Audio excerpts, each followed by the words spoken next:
Welcome to DrewTech Hub. If you're new here, special welcome. Today I'm going to be showing you how to withdraw money from any currency that you have in Payoneer to your local bank account. So for example, you want to withdraw from your US dollar account to your local Philippine account. You just go to withdraw and convert on the left-hand panel.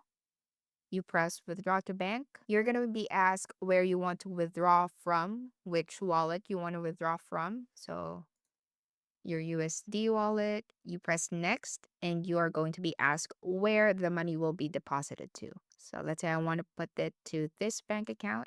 Then you're going to be asked to set up the transaction amount.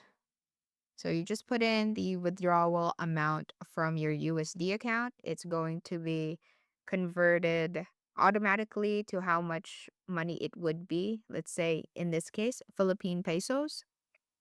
Once you press next, you're going to be asked for transaction details.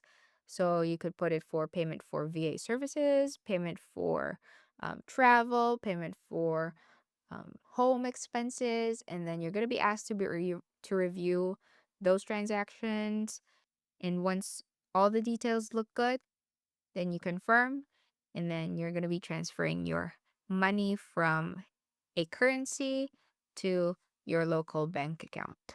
And that's it.